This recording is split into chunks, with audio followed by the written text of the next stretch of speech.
सिद्धेभ्यः ओम नमः सिद्धेभ्यः नमो हरिहन्ताणं नमो सिद्धाणं नमो आयर्याणं नमो वज्रायाणं नमो लोये सप्रसाद। चलते फिरते तीर्थ हैं हरते सब संता, हम तो बस इतना जानते आप सरीखे हम तो बस इतना जानते आप सरीखे विद्यासागर वीतिराग गणिनं ज्योतिर्मयं ज्ञायकं पंचाचार समग्र शोभित पदं ज्ञानोदधे शिष्यम् आचार्यं गुणधारकं कविवरं साहित्य संस्थादिकं कौमारं शिवशादिकं मृदुकरं भक्ता प्रवन्द्यामि। परम पूज्य आचार्य ज्ञान सागर जी महाराज की, कुंडलपुर के बड़े बाबा की, मूल नायक सहस्त्र वर्ष पाचन अजितनाथ भगवान की, परम पूज्य आचार्य भगवान गुरुदेव शिक्षण विद्यासागर जी महाराज की, व्यापक मुनि श्री समय सागर जी, युग सागर जी, नियम सागर जी, सुधा सागर जी महाराज की, परम पूज्य मुनि शिक्षण विमल सागर जी, अनंत सागर जी, धर्म सागर जी, चंद सागर जी आदि समस्त 3 करोड़ मुनि राजों की दीक्षा दिवस महोत्सव की आज का यह पावन प्रसंग ग्रीष्मकालीन तपन थी और उस राजस्थान की तपन जो कि जग प्रसिद्ध है, उस तपन में एक बाल ब्रह्मचारी युवक को आज की तिथि में वह अतिथि बनने का सौभाग्य प्राप्त हुआ था। ऐसे आचार्य भगवान का आज 54वां दीक्षा दिवस पूरे विश्व में मनाया जा रहा है और आचार्य भगवान बिहार में भी चल रहे हैं, पद विहार कर रहे हैं और वह कभी अपना जन्म दिवस, दीक्षा दिवस, आचार्य पद आरोहण दिवस आदि नहीं मनाते, लेकिन वह ऐसे बिरले संत हैं जिनके बारे में जब भी चर्चा की जाती है तो सब तो मौन हो जाते हैं, कविताएं लागू हो जाती हैं, पूजन आरती जितनी भी लिखी जाती हैं, ऐसे लगता है जैसे सूरज को दीपक दिखा रहे हों। तो आचार्य भगवान कितने महान हैं, उनके अंदर कितने गुण हैं, इसका वर्णन तो आप लोग हमेशा सुनते रहते हैं, लेकिन आचार्य भगवान जितने महान हैं और आचार्य श्री की कृपा को दुनिया तरसती है और पुण्यशाली होते हैं जिनके ऊपर आचार्य श्री कृपा बरसती है। तो आचार्य भगवान को स्पर्श करने का, चरण स्पर्श करने का सौभाग्य सभी को प्राप्त नहीं होता है, उनका पाद प्रक्षालन करने का सौभाग्य सभी को प्राप्त नहीं होता, उनको आहार दान देने का सौभाग्य सभी को प्राप्त नहीं होता है, उनके दर्शन करने का सौभाग्य सभी को प्राप्त नहीं होता। पुण्यशाली होते हैं जिनको यह सौभाग्य प्राप्त होता है। तो आज के दिन उनको मुनि दीक्षा की प्राप्ति हुई थी, यानी जीवन का सबसे महत्वपूर्ण क्षण आज की तिथि का था, क्योंकि ऐसे बिरले संत का आज के दिन जन्म होना हमारे इस देश के लिए नहीं, संपूर्ण विश्व के लिए महत्वपूर्ण है, क्योंकि उनके जन्म होने के साथ ही इस देश को, इस जन शासन को एक ऐसे संत की प्राप्ति हुई जो अरहंत बनने की ओर अग्रसर हैं, जिन्होंने पूरे देश नहीं पूरे विश्व के लिए उन्होंने चिंता की, उनके अंदर ऐसी पीड़ा हुई कि कैसे हमारा देश स्वस्थ रहे, स्वस्थ तन, स्वस्थ मन, स्वस्थ वचन, ऐसे 7 स्तंभ दिए उन्होंने और सबको पूर्ण आयु की प्राप्ति हो। वर्तमान में ऐसी स्थितियां बनी, लोग रोगों से पीड़ित थे, लोग कष्ट में थे, तो एक संत के अंदर ऐसी भावना आई कि मालूम है उनको कि क्या आगे हो सकता है, लोगों को पूर्ण आयु मिले, इसलिए उन्होंने पूर्ण आयु भाग्योदय के माध्यम से पूरे देश की नहीं पूरे विश्व की वैयावृत्ति की। तो पूरे देश को कैसे शिक्षा मिले, तो शिक्षा के क्षेत्र में प्रतिभा स्थली यानी शिक्षा की स्थली, संस्कार स्थली का निर्माण उनके प्रेरणा और आशीर्वाद से किया गया और उन्हें मालूम है कि आगे आने वाली पीढ़ियां मंदिर नहीं बनाएंगी, क्योंकि लोग मोबाइल, कार मकान अपना अच्छा बनाएंगे, दुकान अच्छी बनाएंगे, लोग वृद्ध हो जाएंगे, बुजुर्ग हो जाएंगे, लेकिन मंदिर वैसे ही बुजुर्ग रहेंगे। तो उनको चिंता हुई, तो उन्होंने कुंडलपुर के बड़े बाबा और अनेक ऐसे मंदिरों के लिए जीर्णोद्धार के लिए आशीर्वाद दिया कि हजारों वर्ष तक हमारे जन शासन की प्रभावना होती रहे, हमारी प्रतिमाएं सुरक्षित रहें। जैसे यहाँ पर बंदा जी में 1000 वर्ष प्राचीन प्रतिमा है। आचार्य जी ने कहा था कुंडलपुर के बड़े बाबा के बाद यदि सबसे ज्यादा आकर्षित किसी प्रतिमा ने मुझे किया है तो वो बंदा जी के ऐसे अजितनाथ भगवान जो 1000 वर्ष प्राचीन प्रतिमा हो जाती है, अक्षरकारी स्वयं में हो ही जाती है और बोलती प्रतिमा, ऐसा आचार्य भगवान ने कहा था। आचार्य भगवान की प्रेरणा और आशीर्वाद से इतने सारे तीर्थ क्षेत्र बने हैं, क्योंकि लोग जब पाप के कार्य होते हैं, शादी विवाह के कार्य होते तो धन तो देते हैं, जब दान की बात आती तो लोग कहते अभी ये परेशानी है वो परेशानी है, लोग गिनाते रहते हैं। लेकिन देश के भामाशाह है और अनेक ऐसे दानी व्यक्ति हैं जो जिस क्षेत्र से जुड़े हैं, आगे और जुड़ेंगे, क्योंकि तीर्थ किसी एक का नहीं होता है, पूरे विश्व का एक रजत मंदिर बनने वाला है, विश्व का मात्र एक प्रथम रजत तीर्थ है। और आचार्य भगवान जब यहाँ 2 बार आए तो पहले वो किसी कारण से इस क्षेत्र में नहीं आ पा रहे थे, लेकिन जब आए तो बहुत प्रसन्न हुए। आचार्य भगवान देखो, उनकी शरीर में बिल्कुल क्षमता नहीं है कि विहार कर सके, लेकिन उनकी आत्मा में अनंत शक्ति है, उसके बल पर वह आज अभी भी विहार करते जा रहे हैं, चलते जा रहे हैं। लोग कहते हैं कि उनके पैरों में छाले आ गए, तो हमने कहा था कि उनके पैरों में छाले हैं लेकिन वह हिम्मत वाले हैं, इसलिए वह लगातार विहार कर रहे हैं। मुझे एक संस्मरण याद आ रहा है, प्रसंग बस जब अमरकंटक की ओर आचार्य जी का विहार हो रहा था और आचार्य जी के पैर बहुत मुलायम होते हैं, मुलायम हैं, और आचार्य जी के पैर में छिद्र हो गए और खून की धारा निकल रही थी और उनके पैर में पस हो गया और उनके पैरों में कंकड़ अंदर घुस जाते थे।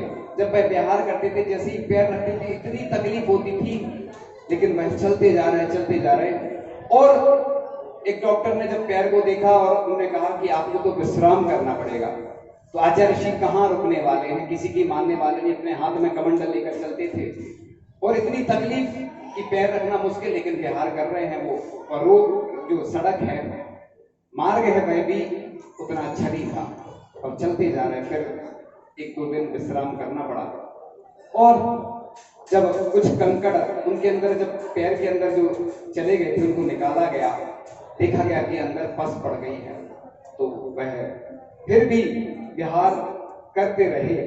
ये उनकी चर्या, अनूठी चर्या, अनोखी चर्या, अद्वितीय चर्या है कि उन्होंने कभी समझौता नहीं किया। एक बार की बात है, राष्ट्रपति को अमरकंटक में आना था, उपराष्ट्रपति को, और आचार्य जी से कहा गया कि आचार्य जी आप सामयिक थोड़ी एडजस्टमेंट कर ले, राष्ट्रपति को आना। आचार्य जी ने कहा उनको आना हो तो आए, नहीं आना हो तो नहीं आए, लेकिन हमारी जो सामयिक का जो समय है वह जो निश्चित है वही रहेगा। तो ऐसे आचार्य भगवान, जिनके बारे में एक जगह बहुत अच्छी पंक्तियां लिखी हुई थी जो प्रासंगिक हैं कि व्यर्थ में समय को बर्बाद मत करना, हमेशा अपने सपनों के लिए लड़ना, हार कर मत बैठना, नहीं तो हार जाएगा, ठान कर बैठना, एक दिन जरूर जीत जाएगा। चींटी कहती है तू थोड़ा तो चल, बड़ा ही सुहाना होगा तेरा कल। तो आचार्य भगवान हमेशा मंजिल पर ही रुकना, हमको हो कितनी भी दूर, लंबी राह नहीं कर सकती हमें कभी मजबूर। तो आचार्य भगवान के लिए हमेशा हम यही भावना बातें कि वह दीर्घायु हों, उनके चरणों में हमारा यही से नमोस्तु निवेदित है कि हम सबको उनके दर्शन हो और उनका मार्गदर्शन सानिध्य प्राप्त होता रहे, क्योंकि आचार्य भगवान हमेशा सबके लिए उपदेश देते रहते हैं।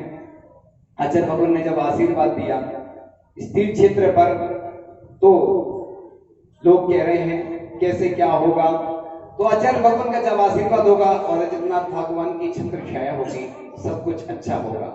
लेकिन हमारा कर्तव्य है, हम हमेशा बोला करते हैं, आज फिर बोलेंगे, क्योंकि देश और दुनिया में आज बात पहुंच जाती है तो आप जरूर पहुंचाना, क्योंकि आचार्य भगवान हमेशा बोला करते थे कि जो भी बात अच्छी लगे उसको पहुंचाना चाहिए। अपनी फोटो, अपनी वीडियो तो सब पहुंचाते हैं, लेकिन हमेशा भगवान और गुरु देवसास गुरु की प्रभावना के लिए, जन शासन की प्रभावना के लिए हमेशा अग्रणी रहना चाहिए। तो फिर हमेशा ऐसे युवक, उनको प्रोत्साहन देना चाहिए जो हमेशा साधुओं की सेवा वैयावृत्ति में रत रहते हैं, जो अभिषेक पूजन करते हैं, जो हमेशा देवसास गुरु की छत्र छाया में रहते हैं और उनकी सेवा में लगे रहते हैं। तो ऐसे युवकों को आगे आना चाहिए, क्योंकि तीर्थ क्षेत्र पर, तीर्थ क्षेत्र सभी का होता है और सभी लोग जब सहयोग करते हैं तो बड़े से बड़ा काम हो जाता है। एक छोटा सा उदाहरण, एक छोटा सा बालक था और वह पेड़ हटाने का प्रयास कर रहा था, सड़क पर पेड़ डला हुआ था, सभी आते जा रहे थे, निकलते जा रहे थे, कोई नहीं ध्यान दे रहा था। जैसे ही बालक को देखा, एक व्यक्ति ने सोचा कि चलो इसका साथ देते हैं, उसने साथ दिया। उसको देखते देखते और बहुत सारे लोग आ गए, सभी ने जब एक साथ मिलकर काम किया तो बस वह पेड़ हट गया।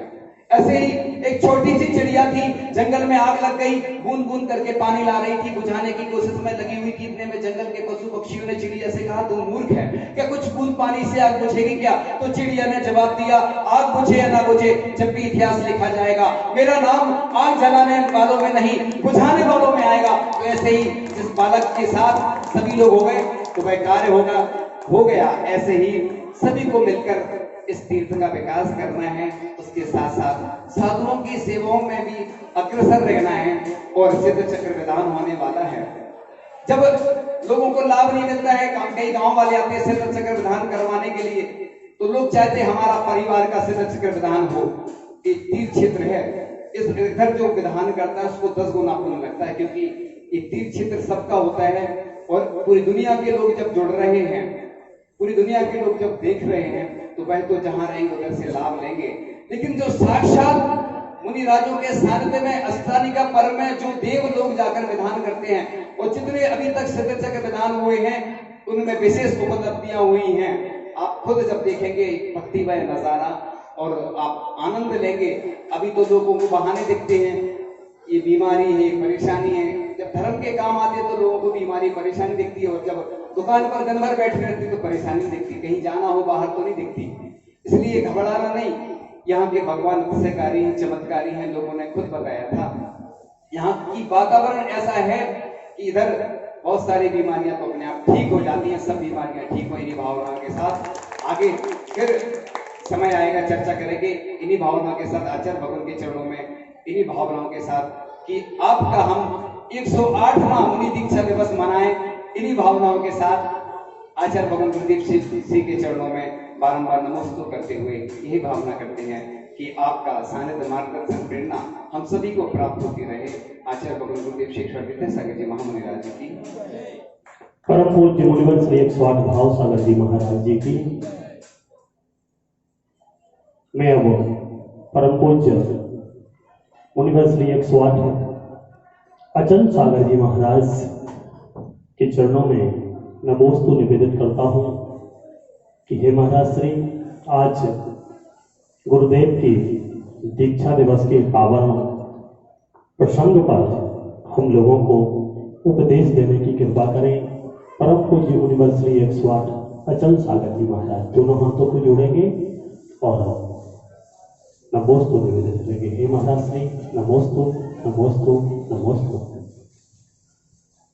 जय श्री ओम नमः सतेभ्यः, जय श्री ओम नमः सतेभ्यः, जय श्री ओम नमः सतेभ्यः।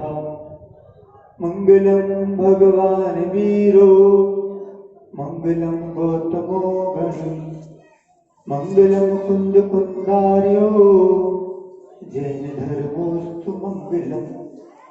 सर्वमंगल मांगल्यम सर्वकल्याणकारकम, प्रधानम सर्वधर्माणां, जैनम जयतु शासनम, जैनम जयतु शासनम, जैनम जयतु शासनम। अनंत परमेश्वरी भगवान की, 24 तीर्थंकर भगवान की, आचार्य भगवान श्री कुंद कुंद स्वामी की, गुरु नाम गुरु आचार्य भगवान ज्ञान सागर जी महामुनि राज की, परम उपकार गुरुदेव विद्यासागर जी महामुनि राज की, परम पूज्य मुनि श्री 108 विमल सागर जी महाराज की, 3 कमला मुनि महाराजों की,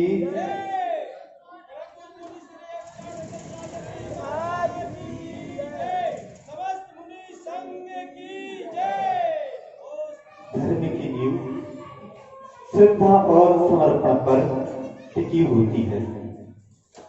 जब मन में पवित्र भाव आते हैं तब हमारे उस आराध्य के प्रति श्रद्धा के भाव आते हैं, और जब श्रद्धा के भाव सघन होते चले जाते हैं तब हमारे उनके प्रति समर्पण के भाव आते हैं। श्रद्धा और समर्पण 2 ऐसी चीज है कि जो गुरु और शिष्य के संबंध को मजबूती प्रदान करती है। यदि श्रद्धा ना हो, समर्पण हो तो काम नहीं बनता, और यदि समर्पण ना हो, अकेले मात्र श्रद्धा हो, तब भी काम नहीं बनता। एकलव्य की कथा आप लोगों ने पढ़ी होगी कि एकलव्य द्रोणाचार्य गुरु महाराज के पास शिक्षा ग्रहण करने जाता है। श्रद्धा के भाव है तभी तो शिक्षा ग्रहण करने के लिए चला गया, परंतु कह दिया गया कि जो हिंसक जीव हैं, जो शूद्र हैं, उनके लिए मैं शिक्षा नहीं देता।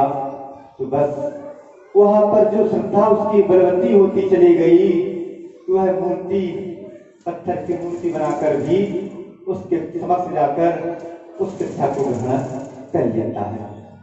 और जैसे ही शिक्षा ग्रहण कर लेता है, परंतु जब फिर बात आ जाती है, जब वह गुरु द्रोणाचार्य से सामना होता है किससे शिक्षा ग्रहण की, तो कहता है कि मैंने गुरु द्रोणाचार्य से शिक्षा ग्रहण की।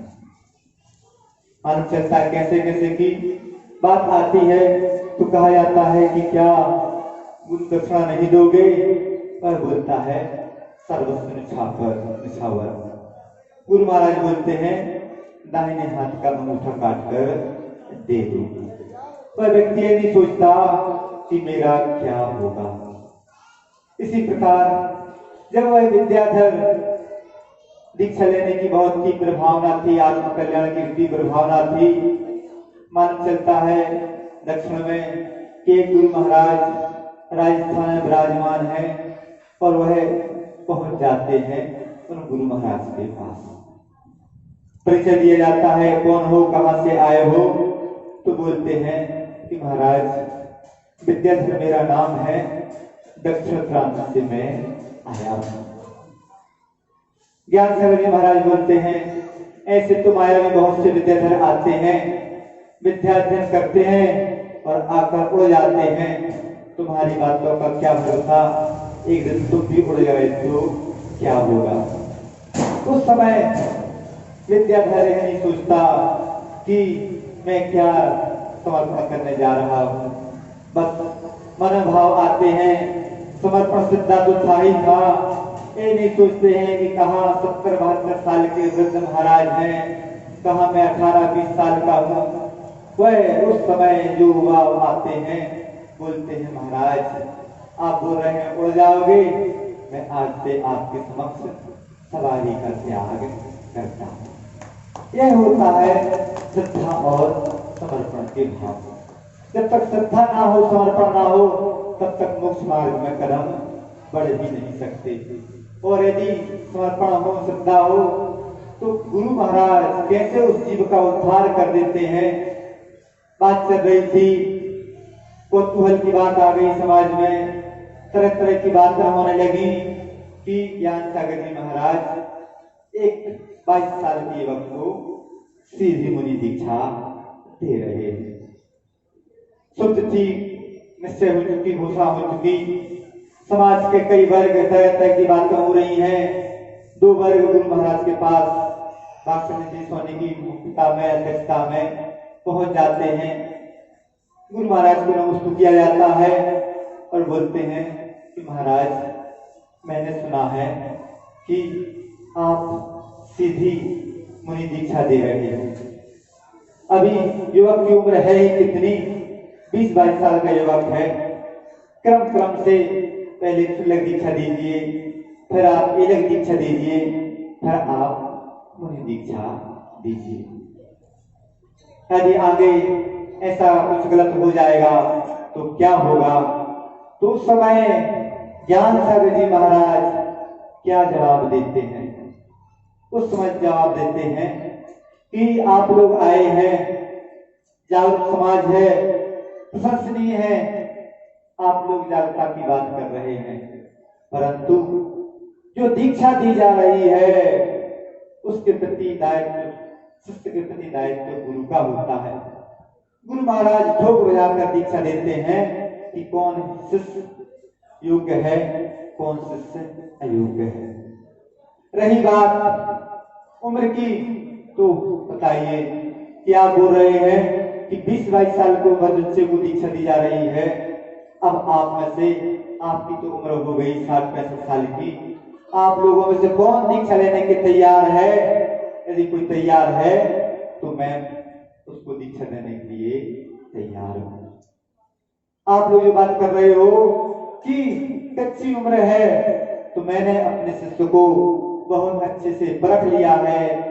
मुझे विश्वास है कि मेरा जो शिष्य होगा उसकी चर्या देखकर लोग अचंभित होंगे। एक गुरु ज्ञान सागर जी महाराज के शब्द थे। बोला कि आप लोग अपना दायित्व समझते हैं, मैं अपना दायित्व समझता हूं। मुझे तो यह गम हो रहा है कि यह युवक मेरे पास पहले क्यों नहीं आया।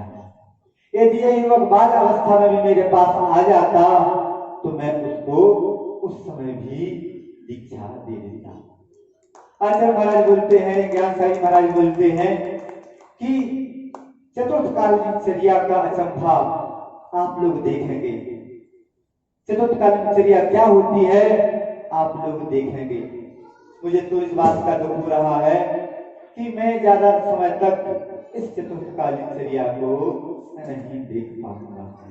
तो ऐसे आचार्य महाराज का अपने गुरु के प्रति जो समर्पण के भाव रहे, जो श्रद्धा के भाव रहे, वह अनुकरणीय है।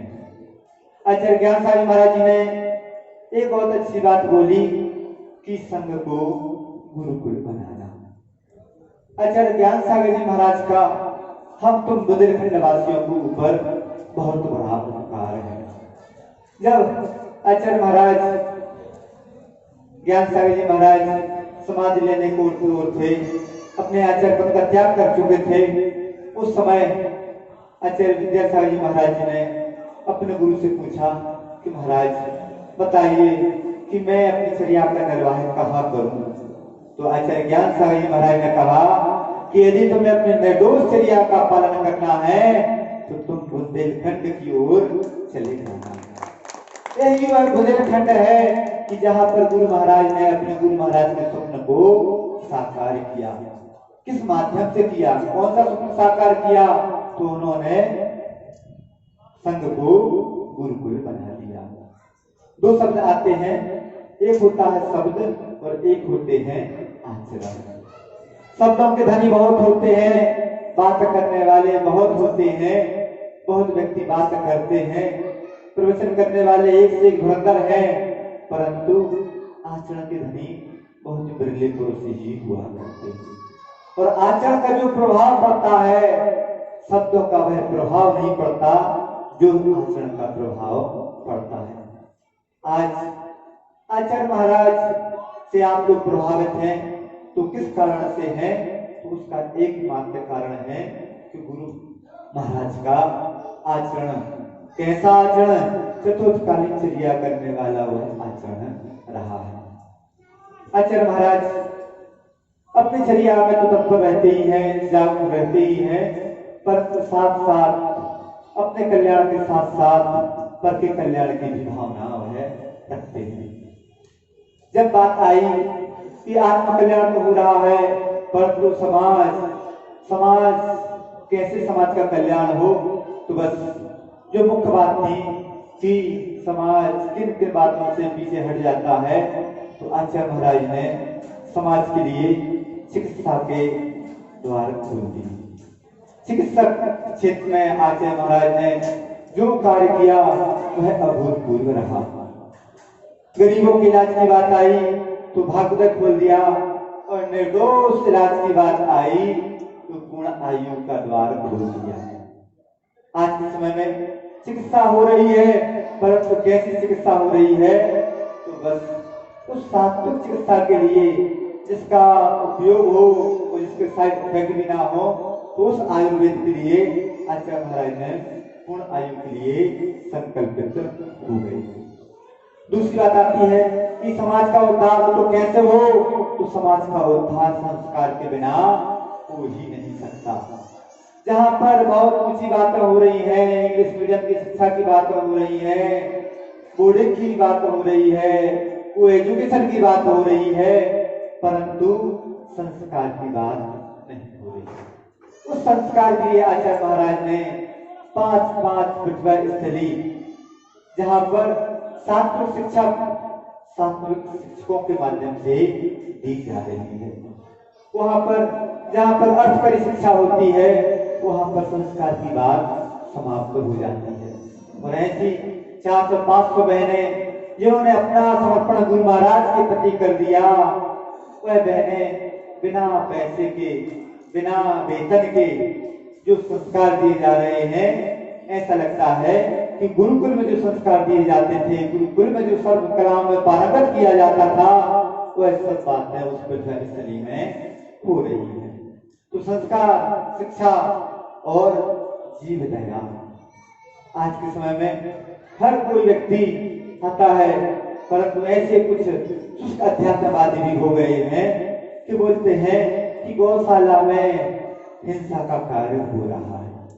बहुत कुछ व्यक्ति बोलने वाले हो गए कि गौशाला में जहां पर संगीत पंचेंद्रिय जीव की रक्षा की बात हो, वहां पर यदि 2 इंद्रिय का घात होता भी है, तो वैसी ही बात हो जाती है कि साबद्ध लेसो बहुपुण्य रासो। आज के समय में आचार्य महाराज चिकित्सा, संस्कार, शिक्षा और जीव दया यदि कोई बात करने वाले हैं तो आचार्य विद्यासागर महाराज जी ही हैं। उन्होंने अपनी उस दीक्षा को लेकर, दीक्षा को लिया और स्वयं का तो आत्मकल्याण किया ही किया, और जीव दया, जीव मात्र के प्रति जो करुणा के भाव रहे, उनको जागृत करते हुए उन्होंने अपनी उस दीक्षा को सार्थक किया। ऐसे गुरु महाराज के शासन काल में हम आप हैं, हमारा बहुत पुण्य है तो गुरु महाराज के शासन काल में हमारा जन्म हुआ।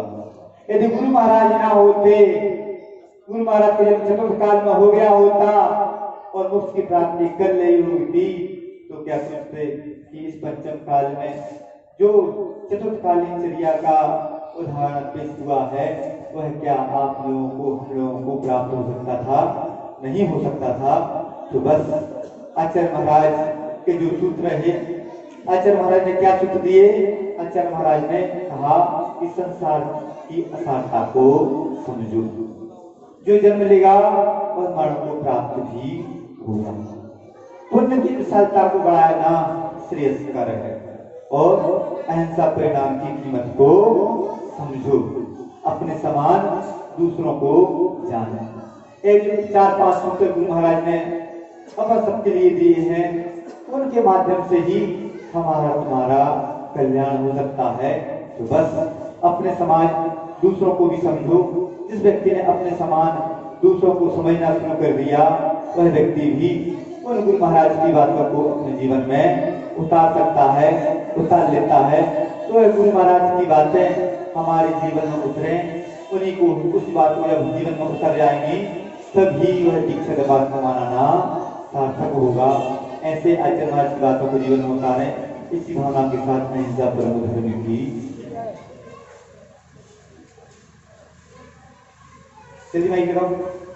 बोलिए परम पूज्य मुनिवर श्री 108 अचल सागर जी महाराज जी की। और मैं मुझे सुभट है बना दिया, मैं अनगढ़ पाषाण था भैया, मूरत दे सजा दिया। मैं खेत जो बांस बना था, मुझ मुझे बांसुरी बना दिया, कैसे उनके गुण गाऊं, दिया तुम्हें थमा दिया तुम्हें थमा दिया। देवादिदेव 1008 चैतन्य चमत्कारी श्री अजितनाथ भगवान की परम पूज्य 108 आचार्य पर दादा गुरु श्री ज्ञान सागर जी महाराज की परम पूज्य 108 आचार्य प्रवर गुरुवर श्री विद्यासागर जी महाराज की 3 कम 9 करोड़ महाराजों की दीक्षा दिवस महामहोत्सव की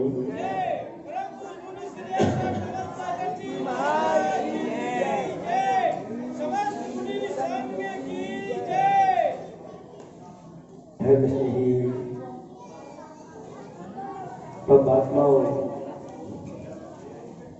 अभी अभी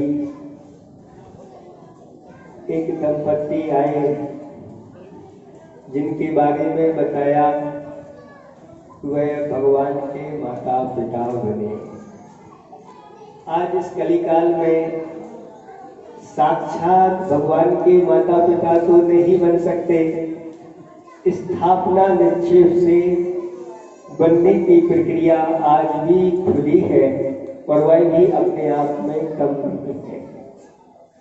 लेकिन भले माता पिता साक्षात भगवान के नहीं बन पाए, लेकिन इस कलिकाल में साक्षात भगवान जैसे ऐसे निर्ग्रंथ मुनिराज के माता पिता बनने का अगर सौभाग्य हो जाए तो आज इस कलिकाल में भगवान के माता पिता से भी कम नहीं। ऐसे ही श्रीमंती और वल्लभा को ऐसी संतानें प्राप्त हुई जिन्होंने अपने माता पिता का नाम जगत में बहुत ऊंचा किया। जिनकी एक नहीं 3 संतानें आज निर्ग्रंथ दशा को प्राप्त है और स्वयं वल्लभा ने भी निर्ग्रंथ मुद्रा को धारण किया था। आज का दिन आषाढ़ शुक्ला पंचमी जैन जगत के लिए एक शान के रूप में वह जगत में प्रसिद्ध है।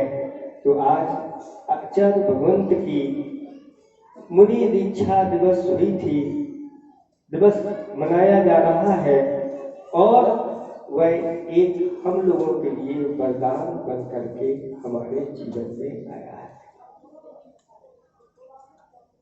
आचार्य भगवंत ने आज के दिन दीक्षा धारण करके और अपने गुरुदेव के भी गुरु बनने का सौभाग्य प्राप्त किया। किसी ने ज्ञान सागर जी महाराज जी से पूछा कि आपने इनको बड़े बना दिया, इनमें क्या विशेषता थी? तो ज्ञान सागर जी महाराज ने कहा कि जो अपने गुरु के गुणों को आत्मसात कर लेता है और गुरु से भी बढ़ चढ़ करके जिसकी चर्या होती है वह गुरु से भी बढ़ करके उनका भी गुरु बनता है। और इनमें क्षमा, विनय, उदारता और त्याग ये 4 ऐसे गुण हैं जो गुरुता प्रकट करते हैं। क्षमा इनके अंदर कूट कूट करके भरी हुई है, विनय इनमें कूट कूट करके भरी है, उदारता तो इतनी है कि आज पूरा का पूरा विश्व देख रहा है। यही उदारता का परिणाम है कि आज आचार्य भगवंत के द्वारा ऐसे महान परोपकार के कार्य किए जा रहे हैं। और त्याग की तो वह साक्षात मूर्ति है। इस कलिकाल में जहां विषय भोगों की प्रधानता है, ये शरीर अन्न का कीड़ा बना हुआ है और ऐसे में निर्ग्रंथ वेश धारण कर लेना ये बहुत बड़े अतिशय की बात है। आज और क्या अतिशय चाहिए? आप कहते हैं अतिशय दिखाओ। ये सबसे बड़ा अतिशय है इस कलिकाल में। कहा है कि अंगारों का लेप लगाना सबके बस की बात नहीं है, तलवारों की धार पे चलना सबके बस की बात नहीं है, निज हाथों से सागर तरना सबकी बस की बात नहीं है, मेरू की परिक्रमा करना सबके बस की बात नहीं है, और निर्ग्रंथ दिगंबर वेश का धारण करना सबके बस की बात नहीं है। ये बिरले ही होते हैं जो ऐसे वेश को धारण करते हैं, जिनकी चर्या को देखने के लिए जैन अजैन सारी की सारी समाज उमड़ पड़ती है, किसी को बुलाना नहीं पड़ता। अभी आचार्य भगवंत का बिहार चल रहा है और उनके आगे पीछे गाड़ियों की लाइन लगी है, ट्रैफिक है, इतनी भीड़ है। उन भीड़ के बीच में स्वयं पैदल चल रहे हैं, नीचे उनकी दृष्टि रहती है। जैनेतर लोग देख करके, एक बार ऐसे दृश्य को देख करके एक जैनेतर ने कहा कि आज मैंने ऐसे अतिशयकारी संत देखे हैं, गाड़ियों में बैठ करके घूमने वाले संत तो बहुत देखे हैं, लेकिन जिनके आगे पीछे तो गाड़ियां चल रही हैं लेकिन स्वयं पैदल चल रहे हैं, ऐसे अतिशयकारी ये संत। ऐसा लग रहा है कि साक्षात इंद्रपुरी ही यहाँ पर उतर आई है। जब आचार्य भगवंत शिखर जी की यात्रा के बाद कलकत्ता हावड़ा ब्रिज से पार हो रहे थे, उस समय अखबार में एक हेडिंग निकली थी, एक ऐसा अद्भुत संत देखा जिसको लाखों की संख्या में लोग देख रहे थे, और वह हावड़ा ब्रिज पर वहां पर जा रहे थे, लेकिन वह किसी को आंख उठा करके नहीं देख रहे थे। यही तो उनकी निरीता जो जगत को पागल सा बना देती है। एक नजर अगर उनकी उठ गई तो लोगों के अंदर ऐसा आनंद का मयूर नाच उठता है, चारों तरफ आनंद की एक हिलोर आ जाती है। ऐसे आचार्य भगवंत जिनका 54वां ये दीक्षा दिवस हम लोग क्या पूरा का पूरा भारतवर्ष मना रहा है। और आचार्य भगवंत जब भी कोई अपनी बात रखता है तो उस बात को बड़े गौर से सुनते हैं और बहुत कम शब्दों में उत्तर दे करके सबको संतुष्ट कर देते हैं। एक बार बीना बारा की बात है, ऐसे ही मुनिराजों का दीक्षा दिवस बनाया जा रहा था। उसमें आचार्य भगवंत तो नहीं आते, लेकिन संडे का दिन पड़ गया। उस दिन संडे के संडे आचार्य भगवंत के प्रवचन होते थे और आचार्य भगवंत का पंडाल में आना हुआ। सभी लोग इंतजार कर रहे थे, खचाखच भीड़ भरी हुई थी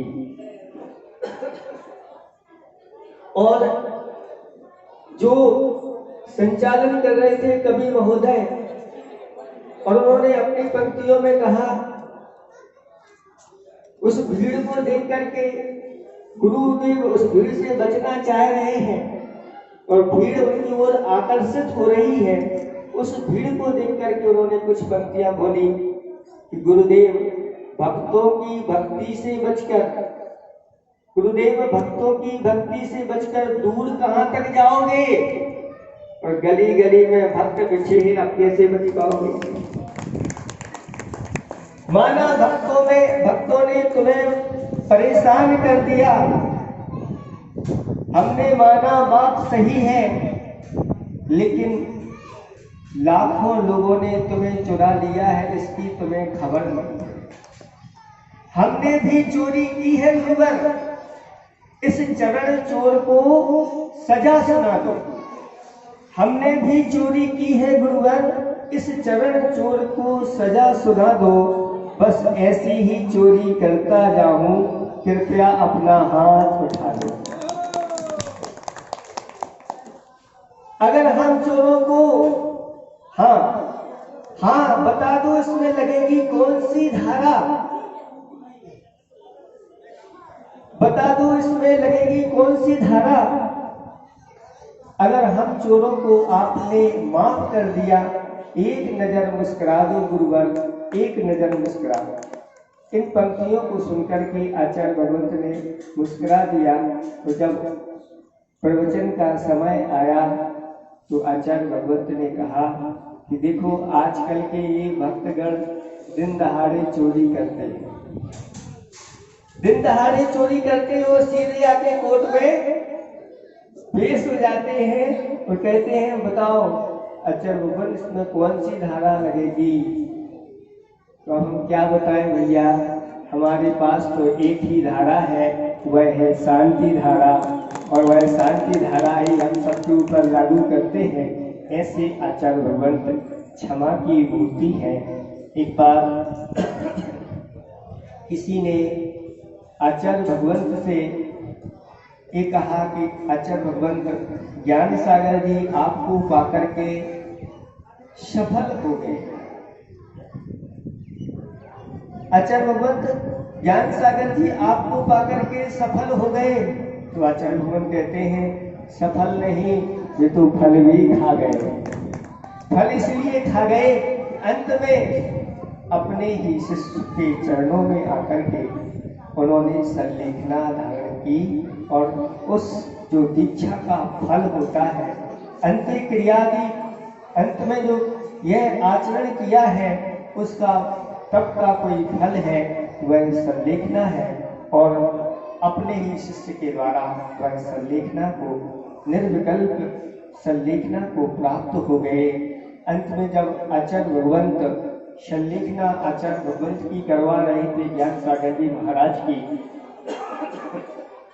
उस समय उन्होंने अपने गुरु से महाराज से कहा कि महाराज आप तो अब उस छोर पे हो और मैं इस छोर पे हूँ, यानी आप अब जाने वाले हो, आप उस छोर पे हो और मैं इस छोर पे हूँ, आखिर अब आगे क्या होगा। तो ज्ञान सागर जी महाराज ने कहा कि और छोर ये मोक्ष मार्ग में कुछ नहीं होता, तुम तो बस श्रद्धा और समर्पण की डोर से बंधे रहना, तुम्हारा सब काम सिद्ध होता चला जाएगा। और आज तक उन गुरुदेव का सारे कार्य आचार्य भगवंत ज्ञान सागर जी को स्मरण करते हुए सब सिद्ध हो जाते हैं। और आचार्य भगवंत कहते हैं ये तो सब मेरे गुरु ने ही किया, मैंने कुछ भी नहीं किया। आचार्य भगवंत ज्ञान सागर जी महाराज ने बहुत सारे ग्रंथ लिखे, लेकिन निर्ग्रंथ ज्यादा नहीं बनाए, लेकिन जितने भी बनाए वह अपने आप में अद्वितीय बनाए। ऐसे ही हमारे आचार्य भगवंत ने ग्रंथ ज्यादा नहीं लिखे, लेकिन निर्ग्रंथ जो बनाए हैं वह अद्वितीय बनाए हैं। आज उनकी ही कृपा है, हम लोगों के ऊपर बरस रही है। ऐसे अतिशयकारी बदासी क्षेत्र पर हम लोगों का चतुर्मास करने का ये सौभाग्य प्राप्त हुआ है।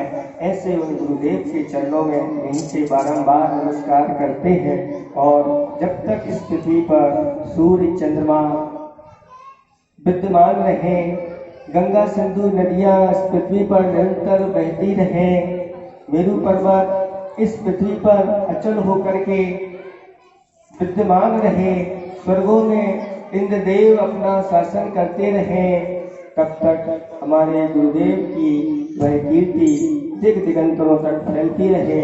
वह दीर्घायु हो, पूर्णायु हो और चिरायु हो। इन्हीं भावना के साथ उनके चरणों में सत सत नमन।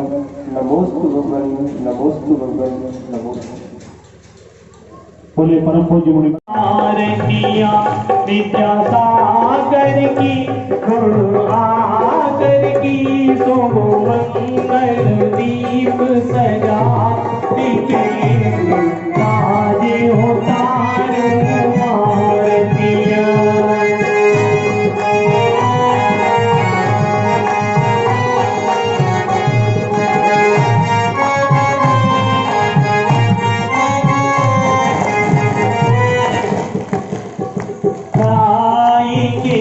में आज उतारूं आरतिया मल्लपा श्री श्रीमती के गर्भ से गुरु आए राम सर लगा जंगलिया है सब जन मंगल गाए गुरु जी सब जन मंगल गाए ना रागी की ना कोई सखी शुभ मंगल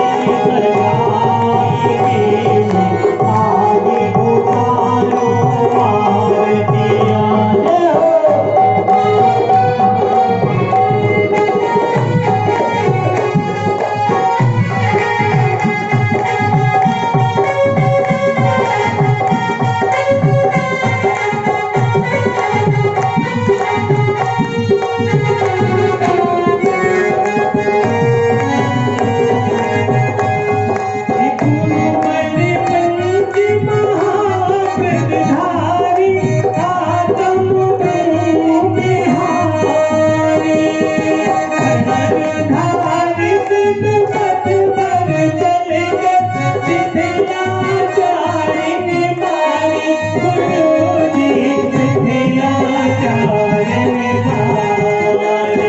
जय हो।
जय हो।